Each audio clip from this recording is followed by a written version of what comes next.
a choice right now, between fear and love. It's just a ride. Out of the dark night of ignorance and into the shining light of truth. Expounding reality. A population of citizens capable of critical thinking. We don't see things as they are, we see them as we are. There's a level of reality where everything dissolves into an ocean of energy. We empower our experience by insisting on our authenticity. That's very profound. Very. Expanding reality. Welcome to Expanding Reality. I am your host, Brandon Thomas. On this episode, we got the honor to sit down with Claudia Paige. She has a family ranch up near Mount Shasta that she's got a bunch of crazy experiences that she's had up there. We talk about some interesting things happening with some specific jewelry. So her missing time, UFOs, paranormal accounts. It's a fascinating episode, guys. She's an absolute sweetheart. So check all the show notes for ways to find her. Check the show notes for ways to find us if you want to expand your experience here with us on the show. So without any further ado, let's get to this wonderful episode with Claudia Paige. All right, ladies and gentlemen, welcoming to the show, it is Claudia Paige. We are extremely excited to have you on. You are a mutual friend of mine through Pam Nance, and I'm very excited to get into you, who you are, and your story and experiences as well. So if you don't mind, just let my audience know just a little bit about you before we get rolling here.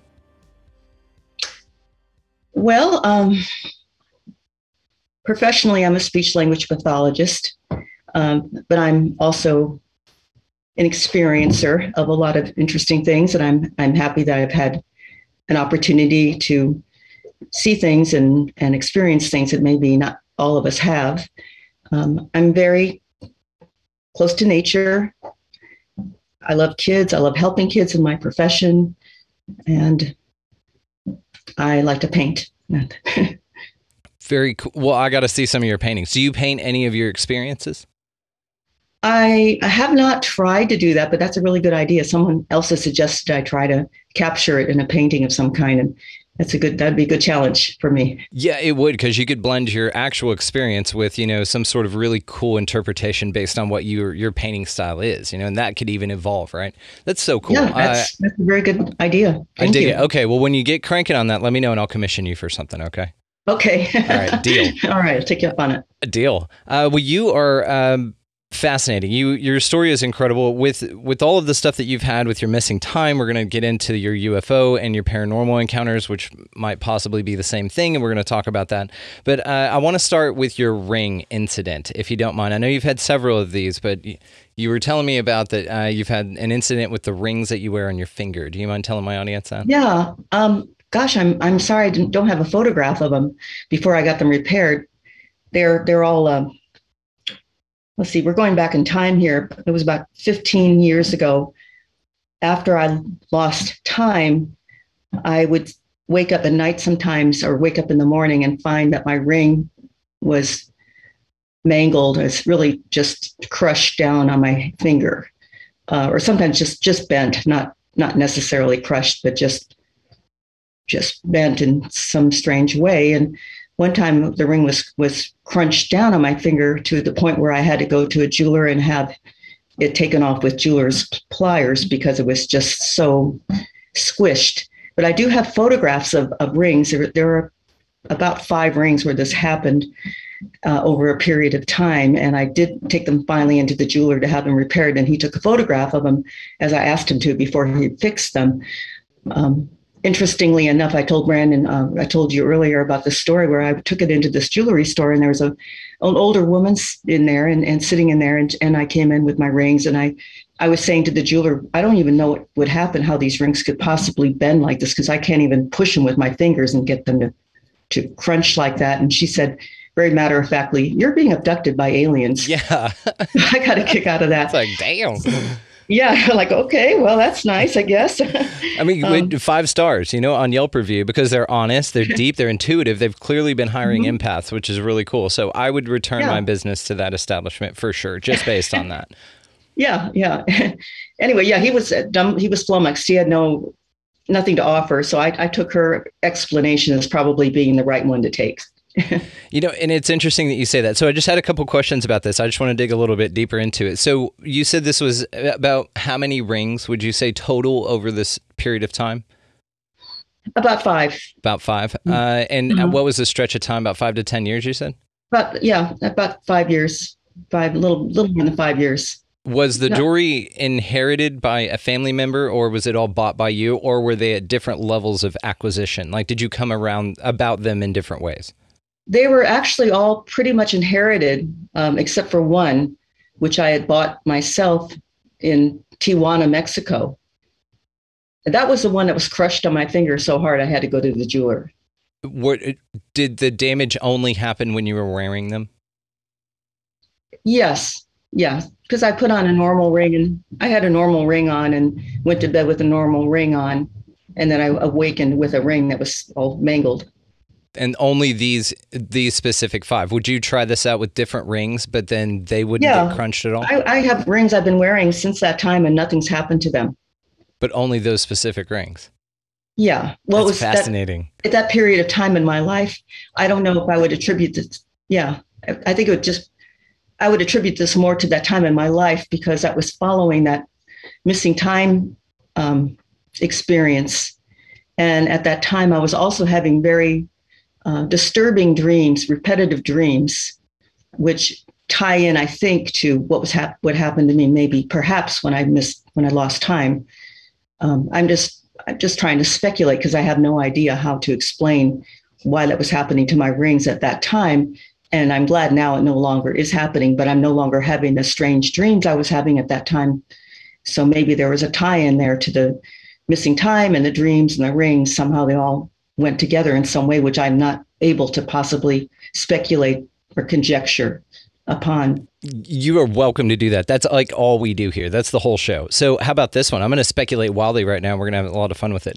So what if those rings that were inherited to you, because it seems pretty specific for those, they're kind of like beacons or, signals that are sent out to this etheric plane in some way, whether it's paranormal or UFOs, because again, I'm not really 100% convinced that they're not the same thing. And so perhaps there's some sort of energy signature attached to those rings. Now, if you want to take it even further, so I will now, those rings were owned by you in a past life where this also happened. How cool would that be? Wow. Yeah. I could imagine that. Sure. I believe in reincarnation. Feel free to speculate wildly. We have a good time with it. We will not hold you to you planting your flag on any degree. We just have fun here with the ideas. Plus, yeah, I think that's a good. Oh, I love stories like yours. So let me get out of your way and tell us about your missing time, if you don't mind. Oh, first of all, you're not in my way. Please jump in, and I love hearing your suggestions and speculations, because that's one of the reasons why I'm glad Pam reached out to you about me, because I'm really here to learn. I don't know what happened. I can't explain what's happened to me. But when I talk to people like you who have, understanding and experience in this realm, perhaps you're helping shed light on this for my edification too. I appreciate that. I hope I'm helping other people who have maybe gone through the same kind of experience to make it more normalizing this kind of thing, because I don't think this is too far afield. I'm sure this has happened to other people as well. But you've asked about the missing time, and that I will talk about that. It happened in 1985, and I was up in Northern California, in an area near Mount Shasta, and the town is called Fall River Mills, and it's a very small town. And it was around the time my daughter had a brain tumor. She was 5 years old, and she very nearly died from it. It was a craniopharyngioma, a really serious brain tumor, but they were able to save her life. And I took a leave of absence, and my daughter was 5 at the time, and my son was 3.5. And I took my children up to my parents' ranch and the ranches in Fall River Mills near Mount Shasta. And I thought this was a good opportunity for us just to heal, because we'd gone through so much trauma with her brain tumor and almost losing her to this thing. And we'd been through it. So I was able to get a nice leave of absence. And I thought this would be relaxing to be in this beautiful place on a river and just all this acreage of open space around us just to heal and regroup. And I was up there by myself. I'd never been up there by myself before. My parents had actually taken a trip to Mexico, and they asked me to take care of their dogs. So it worked out well that they were going to be away and I could be there to help dog sit and watch the place. And it was in the summertime. And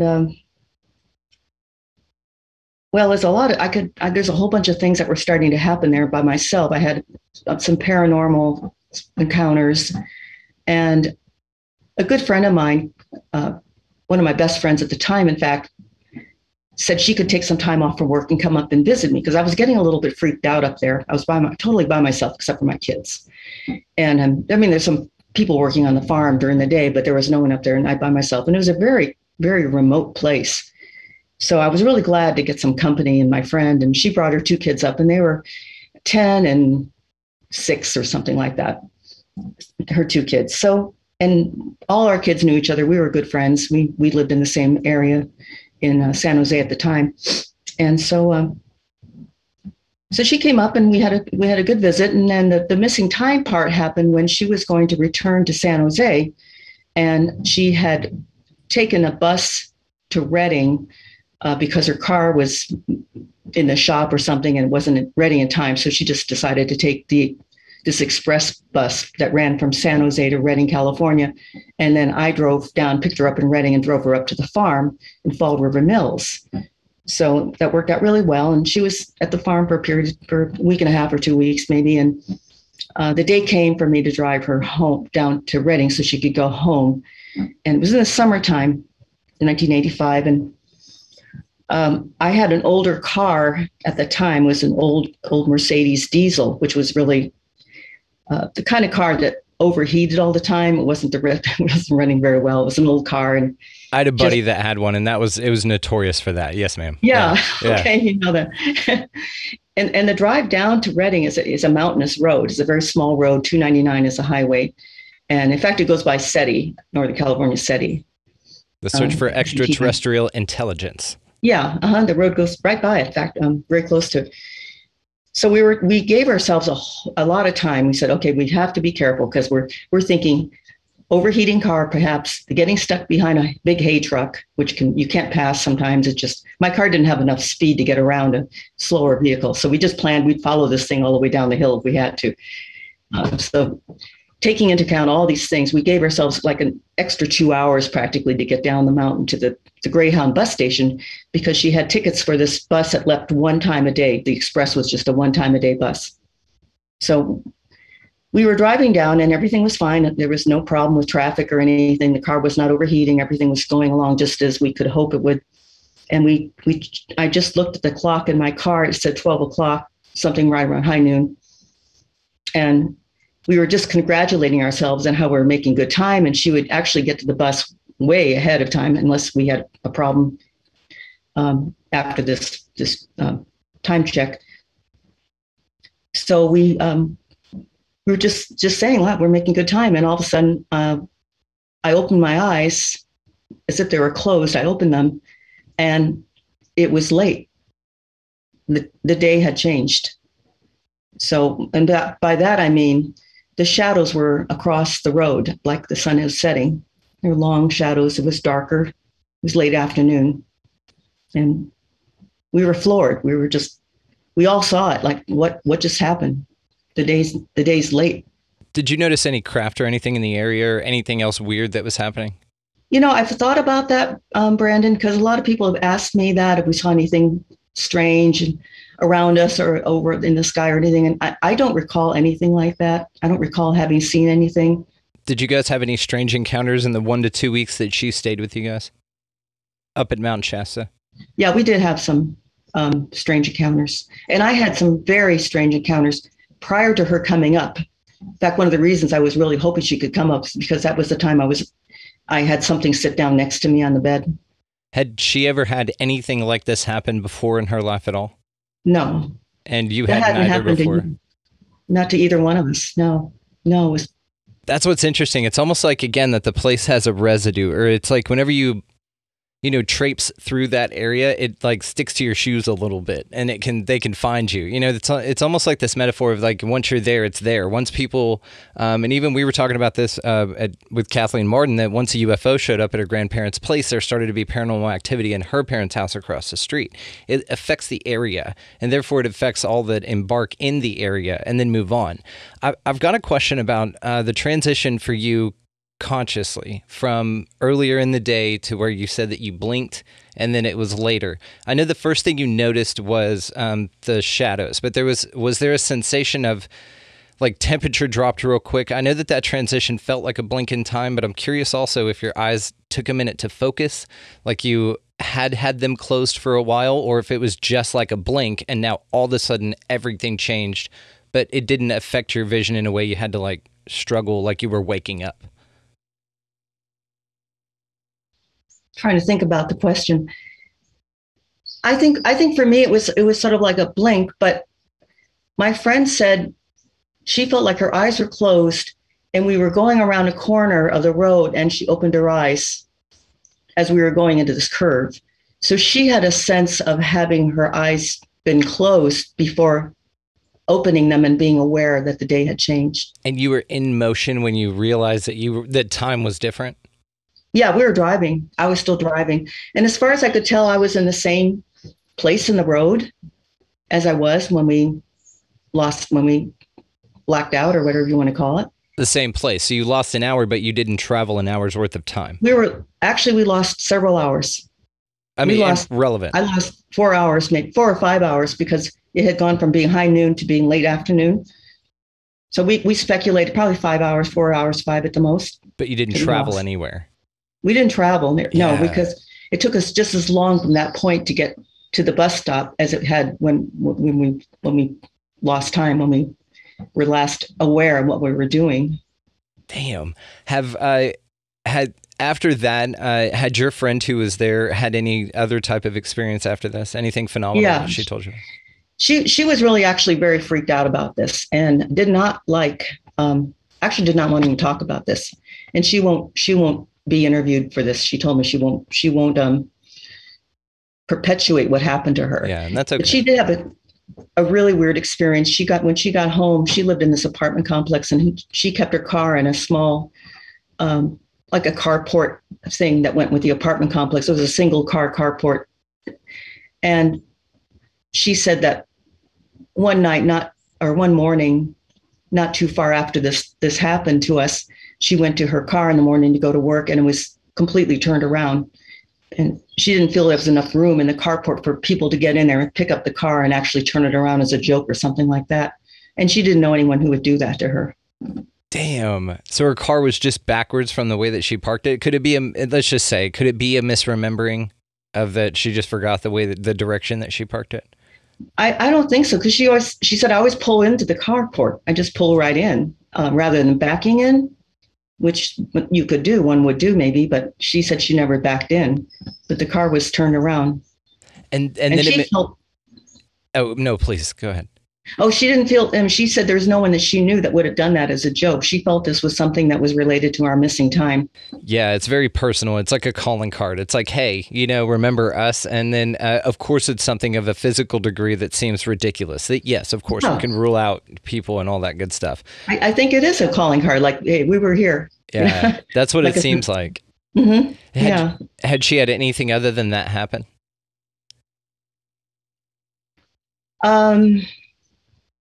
I can't recall right now. I don't think so. And even you said, not to knock on her, because it's a very challenging thing to want to talk about. And I understand that for some people, they just don't want to talk about it. So it's no shots on her, because if that's what she told you about, and it's really, really cool, she might not be telling you about things, which is, again, totally understandable. She might not be forthcoming with some really, really bizarre things, but I like people like you, because you're reporting it honestly. You also have had amazing experiences, and you're willing to question, what's going on with it. You don't, necessarily have to have the idea in mind that you have now be the answer for you. You're open to explore different options, which is great. I have no answers at all. I have to get back to her for a minute, though. We were at a party one time, and it was a friend of ours' birthday party, and we were sitting at a table, and she said to some people sitting near us, just out of the blue, she said, Claudia and I lost time. And they're like, what are you talking about? She goes, we were on a car trip and we lost time. We lost hours. And they said, well, yeah, time flies when you're having a good time. Yeah. Said, yeah, you know, and she said, no, it's not like that. We lost time. We blinked and it was late. And no one knew what to say to that. Like, all right, well, that's interesting. Good for you. You know, it's crazy. And then also to think like that. And that's why I'm so curious, because I know a little bit of what we're going to talk about here in a minute with your personal stuff. But I'm also interested that she also stepped in the goop that is the area of Mount Shasta with all of this energy. And you hear a variety of different energies. It's not necessarily all love and light and sound harmonics and stuff. Some of it is very powerful, but it also, I think, kind of resonates with your personal energy. You know, that's what you kind of bring to you, right? That's what's attracted to you. So, but have any of the children, and then we'll move on from this, have any of the children had any experiences after that? Because all of them would be adults now if that was back in 85. Yeah, right? well, two of the children remembered losing time. Her son, who was 10, was able to recall that we'd lost time. And my daughter, who the one who had the brain tumor, also remembered us talking about it, and also remembered that the day changed really quickly, just in a blink of an eye. She remembered that, and her son remembered that. Now, later on, I would ask him if he remembered anything from that. Did he have any experience that he could recall? And then he said something about having a bad dream about insects. And big insects. And I said, well, what did they look like? And he kind of described what would be like a praying mantis type of thing. Yes, he did. So I don't know what to make of that. I don't feel like we were abducted by the praying mantis extraterrestrials. But if we were, then we were. They certainly put a good memory screen on me, because I don't have any recollection of anything like that. But whatever happened to us, I didn't end up with PTSD, I don't think. I might have had PTSD on some level that I wasn't aware of. But anyway, that was his recollection. Man, yeah, because you do hear that it's kind of, a lot of them are in cahoots if you go on some of the narratives that we hear. Now, a lot of times you hear in a wide variety of the cases that it's all one entity or one type of entity that's abducting you. Usually the little grays are kind of automatons or little helpers. So they're usually like a base model for everybody. Like the Pleiadians have some, and the reptilians have some, and the Arcturians and all that. It's pretty cool. It's like a little I don't know, like a little buddy, like a little doll that walks around and just does stuff for you. It's pretty cool. Yeah, I often wondered if they weren't like that. I mean, you just hear a variety of reports. Now, just forthcoming, I'm not an experiencer. I'm just fascinated by this. So, but I haven't personally had that experience yet, or I've had it and they won't let me remember, which is something I wanted to ask you. So it's interesting that the child at that time, so you said that the age ranges were about 5 to 10, and that he, in there, was he one of the older or one of the younger ones? One of the ones closer to?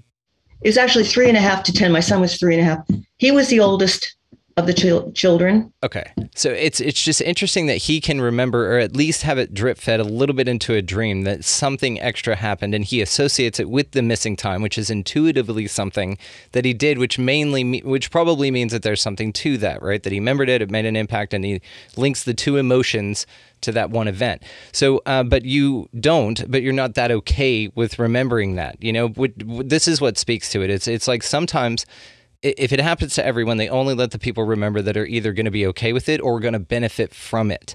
You may have still been abducted for whatever reason, maybe nefarious, maybe not. But you may not have remembered it because it doesn't serve any value to you. The ones that scare the crap out of people, they could probably shift a couple of things, quit drinking so much or something like that. Usually, it's associated with things that they come back and they want to be better. The ones that have pleasant experiences just reinforce the fact that it's a pleasant experience. So it's kind of like you get what you want. And then, so if you don't remember, which maybe if I am or you are as well, then it might be the case that it doesn't serve you to remember. And your curiosity is enough of a motivator to keep you looking into it, but not be either scared or confirm that it happened. Possibly. Right. And I did have some dreams that started, as I said, I was dreaming the same dream, I might have mentioned, for about 5 years. The dream kept morphing. And the dream was, I think the dream could have some in some way, I think the dream came out of my having lost time, something that happened to me during the time. And basically, I'll tell you what the dream was. The dream was I was. In fact, this is really important to mention on this during this interview, because it was around a month after the lost time episode when I was staying with my parents in San Diego, here where I live now, and I was staying in their house with my kids. And I was having this nightmare, which I still remember vividly to this day. And in the nightmare, I was so terrified. I woke up the whole house screaming and screaming. I've never done that, had never done that before or since that dream, because it was so real. I was about to be killed. And in the dream, I was in a strange place. I couldn't describe to you exactly what it was, except I was in a holding cell, a white cell, white wall, solid. And I was standing up. It was a cubicle that I was standing in. And over my head was a little window in the wall up by the ceiling, and I could look up and see a blue sky. And in my dream, I didn't see anyone, I didn't hear anyone, but I knew I was waiting to be killed. I was going to be executed. And that was the dream. I was just waiting to be killed, and I was just terrified. So I woke up the whole house screaming after having this dream. And then I would have that same dream for years, but the dream would morph over time so that I was now about to be killed, then I got killed, and then I became a different person. So I was myself, but I wasn't myself. It's like it preps you, it's like you get a little droplet from the spirit world or something to tell you, hey, this is how it works here, and that it's all going to be okay, because death is not the end of it. It's just a transition. Yeah. And I came out the other side fine. I thought, okay, now I'm dead. I'm new. I'm different. I was like, I was myself, but I was not myself. It's hard to describe, and then I thought, wow, this wasn't so bad. It's why. Has anybody in your family ever had anything like this happen to them that they've told you about? No. Okay. Was your dad the military? Yeah. Where was he stationed? I'm just curious. He was stationed in England for World War II, Tibbenham. He was in the Navy, Air Force, Air Force.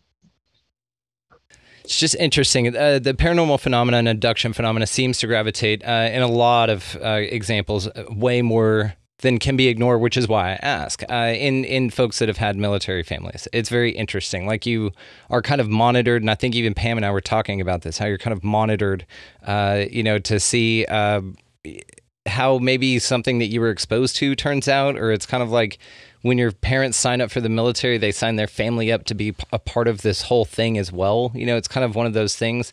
And I think maybe they go for military families just because of the secretive nature of something like military anyway. If you go high enough up, or the question gets high enough, it gets swept away, no questions asked, So it's just kind of interesting, the correlation between the two.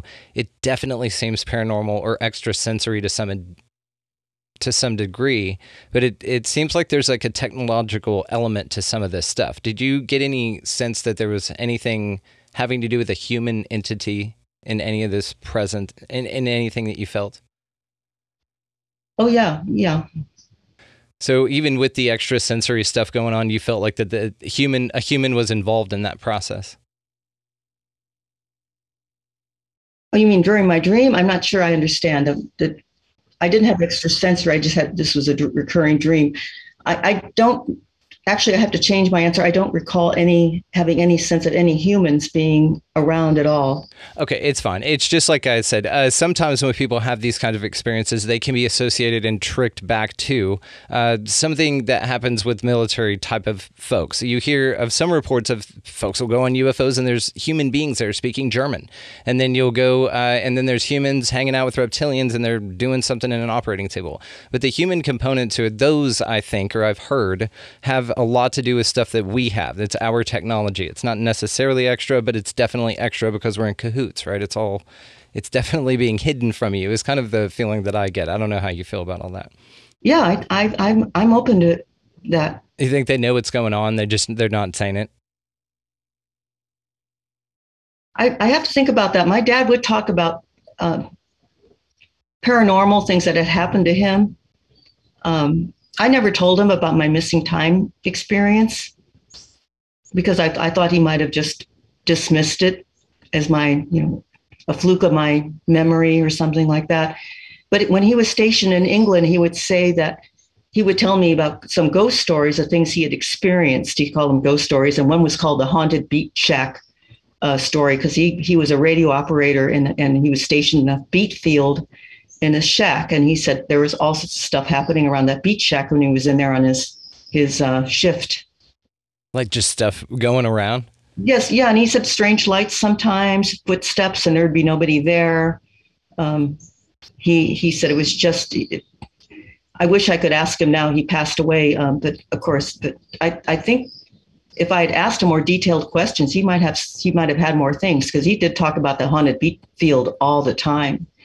And also when I was a kid, he talked about that there are other life forms on other planets. He said in outer space, there's other species living in outer space. And then he was very certain, but he never had any examples or any things to share as far as his personal experiences. But that's what he imbued us with, a sense that we're not alone in the universe. See, that makes me think even more that he knew something, or that what his job is in the military was a little bit more. It was a little bit extra, because his certainty, but without experience, or maybe he'd had an abduction or some sort of contact, but it didn't say anything about it. But it's interesting also, though, as stoicism, it seems whenever you report the story back, you can just tell this sense of certainty of a man that knows for sure, either because he's experienced it or because he knows some knowledge that he may have been privy to in the military.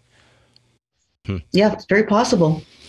It is. So tell me about some of your paranormal experiences. Well, okay. I've got two things I could talk about. I don't know how much time you have on your show, but I don't want to take up your time. But when I was... All the time in the world, please. Oh, okay.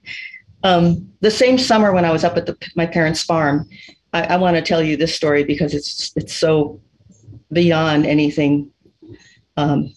I can't even imagine it happened to me, but it's a true story. I was up at the farm by myself again. Like I said, it was a very big place, and I put my kids to bed. And what we didn't know at this time, I was not aware of this at the time. This land that my parents' house was on was a cemetery. Yeah. And so I wasn't aware. I don't know if they knew that yet, and they didn't want to tell us. But at this point in time, people had experienced some pretty bizarre things up there. People were talking about how they saw, for example, my brother-in-law was camping out in his camper on the property. This is before they had very many buildings up there. And he heard the grasses moving, like somebody was coming out to his camper. And he was thinking it was my sister, who they were engaged at the time, and he thought she was coming out to visit with him in his camper. It was not her, but he saw the grass moving as if somebody was walking through the grass. There were footsteps. The grass was parting as it walked up to his camper. The footsteps stopped. So he was looking at this invisible being, which was looking at him. And then they walked on. Damn. So, it's just so crazy. And he's a real macho man. So, I mean, he's not going to be shaking and crying, but he said, when he told the story, he said, I can't believe it. This happened. And, he would never admit to something like that because he's very matter of fact, very serious. Yeah, it's like the Predator suit, right? To where it turns, like it's invisible, but you can tell something's there, right? And you can make out once you pick the features out. Damn, that's crazy. Yeah, he said those grasses were moving. That was there. It was invisible to his eye, but there was something there, very tangible. Which, again, senses to either it's paranormal or it's a technology, because you hear that cloaking technology is like a thing, they can do this. That's wild. I mean, neither have been ruled out so far, but it's still fantastic. Please. And the cloaking technology may play into what I'm going to tell you next, and there are a lot of other things I could tell you, but again, they're just experiential, other people's experiences. But my personal experience was up there. One of the worst things that ever happened to me was I was up there at that same time, as I said, and I was awakened.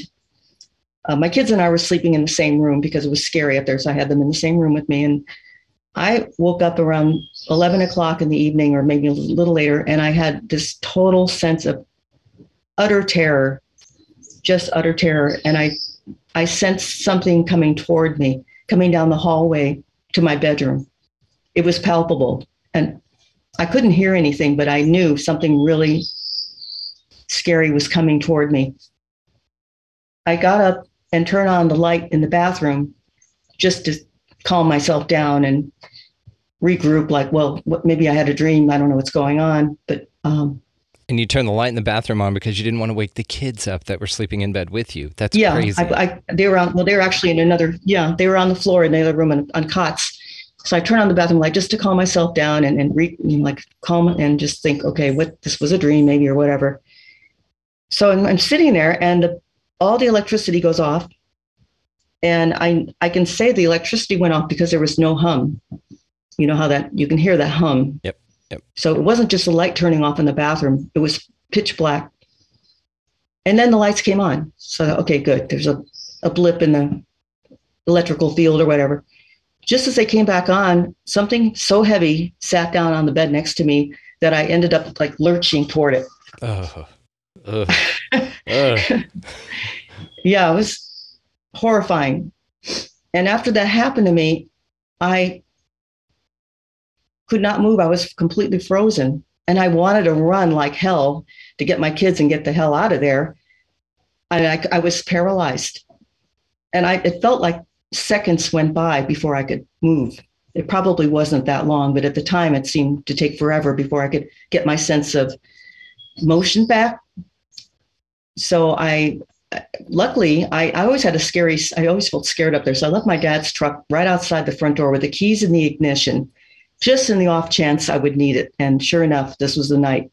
So I grabbed my little kids, bundled them up, put them in the front seat, hopped in the truck, drove to town to get a motel room. And it just so happened that was a night when there was a big group was moving through town and all the hotels were filled up. It was a rodeo or some big group going through town. And I couldn't get a motel room. There was nothing available. And I said, I can't go back to the house. I can't go back to what's in that house. So I decided to go. I knew about this restaurant bar. It's kind of a small honky tonk little place. It was across the river from my parents' house, but that was the only thing that was across the river. The rest of it was all acreage. And they were only open on like Saturday nights. So this was a Saturday night that they were open, and sometimes they had live music. Most of the time they just had a jukebox in there and very active bar in there for people to come in and have drinks and visit with people. So I thought, well, maybe they have a place where I can stay, because I was just going to try anything I could. I didn't know anyone to go to, say, can I stay at your house? I didn't know anyone there to ask. So I thought, well, maybe they can let me rent a room there or something, because they had cabins there that used to be rented out at one time. And I didn't know if they were still available or not. So I took my chances, went over there, got there. I was happy to see them, hear the music. The jukebox was playing. The door was open. This was in the summertime, so it was a warm night. There were some cars in the parking lot. I felt better already, like, okay, good. I'm with civilization again. Yeah. I'll get help here. I don't have to go back to the farm. So I walk into the bar, and this is going to sound really out there, but there was the feeling of people all around me, but I could not see them. There was food on the table. There was lighted cigarettes in the ashtrays. At the time, you could smoke in restaurants in 85. And the jukebox was playing. There were drinks on the bar. There was everything in there but people. At least if they were there, I was not able to see them, and maybe they weren't able to see me. But I was calling, walking through the whole place. I went all the way back into the kitchen area. I went where only employees are allowed. I just went anywhere I had to go to find somebody, anybody, and there was no one there. Then I went around to the main office when it was a hotel office, and nobody was there. I knocked on bathroom doors. Nobody was in bathrooms. So after calling and looking and calling and not getting anywhere, I had to get back in the truck and drive to the farm. It was either that or sleep in the truck. Yeah. So let's hit the bar real quick. So did you hear any voices of anyone over the jukebox, or just the jukebox playing residue of human activity, but no, you couldn't use any of your senses to detect any other human activity like footsteps or voices or anything? nothing. I heard the jukebox playing. Actually, I'll tell you something. I'll back up a little bit. When I was sitting in the truck, when I first pulled into the parking lot, it was a dirt parking lot. And it was very dusty because the summertime hadn't rained. When I was sitting there in the truck, something rose up in front of the headlights of the truck and was morphing into sort of a human-looking shape, very, very large. In the dust? In the dust. It was rising in the dust, but it was taking on this shape of almost like a wraith, like a ghost-like person with arms, and was rising up high. So I attributed that to the dust in the headlights. But dust doesn't get that. It was taking on a real definite shape. Yeah, more than like just seeing a puppy in a cloud or something. It was really there. It was actually morphing and like twisting into this sort of a head, sort of head, shoulders, arms. And I thought, okay, I'm going to just ignore what it. Do you remember a face on it? It looked like a head, sort of I didn't look too closely, but it looked like there was a head. It was morphing into something, and I just got out of the truck because I thought, I don't know what's going on with this dust, but I want to go in there now and find out about a cabin. Yeah, and you couldn't see, like there were no windows on the bar. You couldn't see anyone inside. I could look inside. The door was open to the bar, so I could look in. I could see inside the bar from the truck. I could hear the music, but I couldn't see any people. But I thought they could be in there. Maybe there's a table around the corner I can't see from my vantage point. Because it was a small door. It wasn't a big door that was open to the outside. Just wild, that with the spirit. So what happened when you went back to the farm? I was so frightened. I just prayed for protection. I prayed to God to put a crystal dome. I just pictured a crystal dome being placed over my kids and me. And I don't know where I got that idea, but it came to me that I needed to picture this hard crystal dome that nothing could penetrate. And I had to just put all my faith that I would be protected. It's like an energy. They say this in energy protection, that you visualize a bubble around you. So, a bubble on the ground would be represented by a dome, like cut in half, right? That's interesting. So you form a physical barrier based on your emotions and your intent. And I had never done that before, but it occurred to me at that point in time, I need to have a crystal dome over me. So we're really anything that comes down is going to bounce right off of it. Yeah. It was a good image. It was an image I needed. And it was great sound effects on your end too. I don't know if you did that on purpose, but it sounded like something was bouncing off crystal. Nice job. Look at you. You're showing all the way through. Yeah, I've got all these sound effects in the background. I've got thunder next. Oh, nice. Okay. Yeah, I'm definitely sticking around for that one then. Well, give me another ghost story, because you've gotten crazy ghost stories. So tell me something else.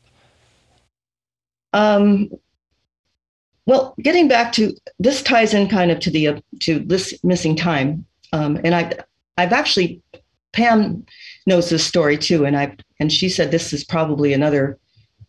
If I was abducted, this sounds like another abduction story. So I don't know if you want to hear this or not. I thought it was a ghost story, but again, not sure they're separate. Any UFO or ghost story you tell me, it's probably going to be that. And I want to ask you what ghosts are here in a minute, because I heard a really cool theory. I want to see what you think about it. But go ahead. Okay. Well, when I was really young, I think I was around 20 years old, 1920 or so. I was living in my parents' house in Balboa, California, which is near Newport Beach. We had their house was on the beach. And I was always waking myself up trying to open up this frozen window. It was a really old house, and this window behind my bed was frozen shut, had been painted over, I guess. And it was in the summertime, and I always awakened myself trying to get this window open. And I think, why am I doing this in my sleep? So then even the daytime, I try to open the window so I wasn't waking myself opening this window, but I couldn't do it. So this one night I awakened myself kneeling on my bed. I did get the window open, and the bedroom was filled with this iridescent blue light.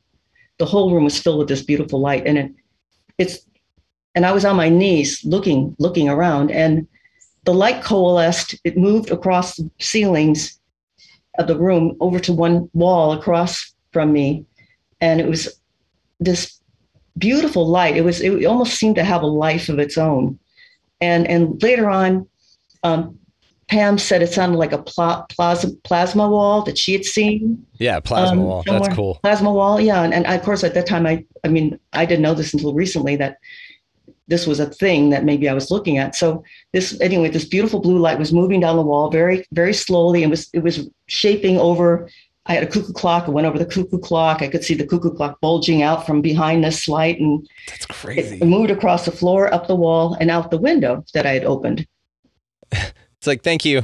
We've been, waiting for that. That's crazy. Yeah. I'm glad I could help them out. And I go, okay, guys, good trip. Yeah, and you think about it, if it was painted shut or something, then you think of, chests that are intentionally sealed, like if there's a protection on the door or something and it can't get out of the room physically, and then that window is the only way it can get out and it's painted shut, but then you open it and they're like, thank you, and then they're out, that's awesome. Yeah, that was weird. As far as ghosts, getting back to ghosts, but back to the farm, one of my first experiences up there was when I was up there before I was married, and I was around 20, 21, 22. So it was a quiet summer night, and it was full moon. I had no concerns about anything, and I went out to the Airstream trailer with my baby and got her down. And I was sleeping in the forward berth, and she was in there, and I was doing some writing, and I don't know what time of night it was, probably around 11 o'clock or 12. And there was a full moon. It was a quiet night. There was no wind, nothing stirring.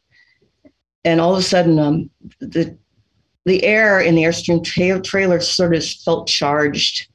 I don't know how to describe it. It just took on sort of a staticky feeling. And then I was trying to figure out what was happening to the air, because it seemed so strange. I thought, well, maybe there's a wind coming up or something like that.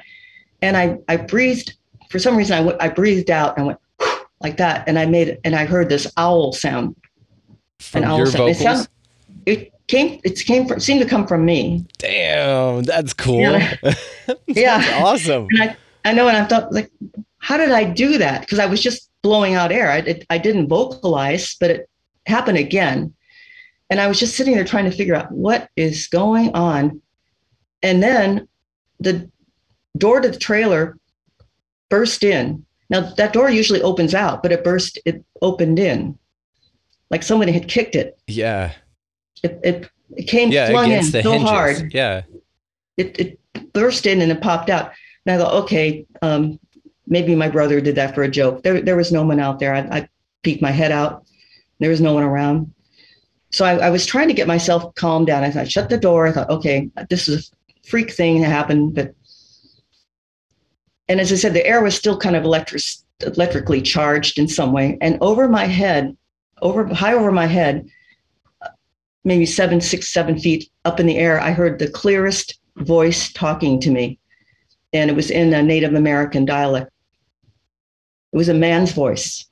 He sounded like a young man. And he said a full sentence, which of course, I had no idea what he was saying, but it was as clear as if he was in the room with me. But since I was writing, I was journaling. After this all happened, I went into the main house and I was sleeping on the floor in there with my kids because I wasn't going to stay in the Airstream after this. And I described his voice, how young he sounded, like a young man, young Native American man, and his voice was very pleasant. It was actually a nice sounding voice, like a greeting, not menacing or anything like that at all. Just it sounded like, "Hey, how are you doing? Nice to meet you." That sucks. He didn't speak Navajo. He was probably just trying to tell you, "Hey, everything's okay." But because of the language barrier, it was a little jaunting. So maybe if it was communicated in a way you could have understood, maybe a little more nice, because it was like. He was great on the delivery, right? It was just a little jarring how he did the delivery, Yeah, the introduction was a little. I could have done without that. Right. But that's once not again, the way I was. Introduced.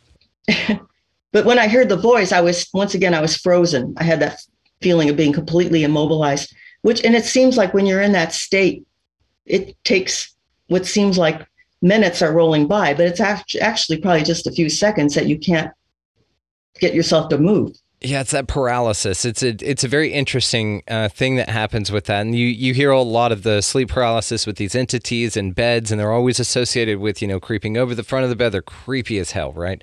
And so it's interesting that maybe that's something that you encountered as well. Now, when that large object sat on the bed next to you, right when your power came back on, did it sit down and so you rolled that way, or was it already sitting there and then you sat down and rolled that way?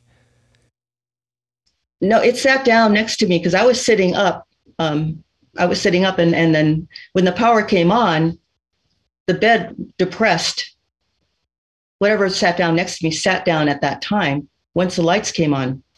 Yeah, like plops, and then you get this sense of paralysis. So do you think that the paralysis was a trick of your own mind for being terrified, and it's that fight or flight thing, or do you think it was induced by the entity, whatever that was? I think it could have been induced because I never had that happen to me before, but I've never been that frightened where I could not move. And those are the 2 times in my life when I could not move at all. Yeah, that's the question, right? You're not usually that scared. And so it's like, who's to say whether it was like a playing possum type thing, which they don't do on purpose. I don't know if you knew, you probably knew that. Possums don't play possum. They pass out because they're scared as hell, like the monatomic goats, right? And that seems like kind of what's associated with it. So it's hard to quantify because you've never been that scared, but also it could be a technology so that I don't know who would be a good test subject for that, like that, who could ride that out and be like, nope, it's technology, don't worry about it. It was no big deal. It's just interesting. Yeah. I've seen a show one time, I don't know what show I watched one time, but they were actually talking about the paralysis that can happen to people when they've had an extraordinary encounter or experience. And it was speculated in the show, I think it was speculated that that's actually the entity taking your energy, draining your energy, using your energy to manifest somehow, maybe. I don't know if there's anything to that or not, but that's just what one theory has been posited about that. I like the theories, and that is one as well. It seems like, yeah, that probably maybe it's just like an energy harvesting kind of a thing, or they're interacting with you on this level, or I've been playing a lot with the idea of like a daemon or like this entity that is attached to you at birth, and it's there to kind of give you obstacles to overcome. It's kind of your shadow side, right? But it's part of you. So it's the yin yang. It's part of you. It's the dark and the light. But you have to learn how to deal with it and harness it and be one with it, right? And so if there's an astral or a higher version of you, maybe this is your daemon, and maybe it's just here to challenge you in certain ways. It's not necessarily bad, it's part of you, but it serves you in the way of showing you the opposite thing to do that's best for you to really serve your purpose here, in my understanding. Interesting. Yeah, perhaps because it seems to be like attached to people. It seems to be like this thing that's there, that's supposed to scare the hell out of you. It's supposed to kind of, if you get too comfortable or something, it's like, I remember I'm here. Well, I think that we're probably going to wrap it up here soon. It's been just a delight talking to you. Thank you, Brandon. I'm curious to know. So what do you have going on next? Because Pam said that she might be coming to give you a visit soon up at the mountain. Yeah, we're hoping to get together and do an investigation. Pam, of course, she's really advanced in her professionalism and doing her investigations on both ET and ghost investigations too. So I'm looking forward to being her sidekick and seeing how that works out and seeing what she does and what comes along. And she's a sweetheart like you to boot. So I can't wait to, what I find adorable is ladies like yourself and Pam sitting around having coffee in the morning, talking about extra dimensional beings and rips in time and all of that. That like warms my heart. I love that. And no promises, but my wife and I might come join you for that. We haven't, we might invite ourselves to come out there and help you with that investigation. Wow, that would be wonderful. I'd be honored. Well, no promises. Things are crazy and always in flux, but I had talked to Pam about it, and she gave me an invite, so we're going to possibly do that, but we'll talk about that another time for sure. You won't be disappointed. Believe me, there's lots going on up there. I won't be disappointed. I can just hug your neck in person. That'd be great. Oh, Claudia Paige, thank you so much for your time. This was incredible. Thank you. You're welcome back any damn time you want, okay? Okay. All right. Thanks. Bye-bye. Want to give a massive thanks to Claudia Paige for spending some time with us on the show here. She has some fascinating stories. She's had just some incredible stuff that's happened to her. And it just, the plot thickens on this kind of stuff. When you look at it, really, it's pretty wild. So check the show notes for ways to find her, guys. Check the show notes as well for expandingrealitypodcast.com. That is where links to all of the socials will be found. If you want to expand your experience with us here on the show via Rokfin or TikTok or any of that kind of stuff, it's all linked over there, guys. So go check that out. Also, this music that you're listening to, Vinny the Saint, good friend of mine, awesome music. Check the show notes for him as well. He's already gotten his music picked up on some documentaries. He's doing some cool stuff, and he just is a really, really great dude. So go out into this beautiful place, whatever this is, guys, and y'all just pick up a piece of litter. Be nice to everybody that you come across. Get out of that left-hand lane for sure. Buy a meal or a coffee in line behind you. Just anybody around. You can do it. I believe in you. It's a small thing, but it makes a massive difference. Also, while you're doing that, we've already said get out of the left-hand lane, but I'm saying it again because it's very important. Get out of the left-hand lane if someone's behind you and wanting to pass, okay? Above all and beyond anything else, though, guys, go out into this beautiful place and y'all just be good to one another. Thank you so much for listening. We'll see you next time.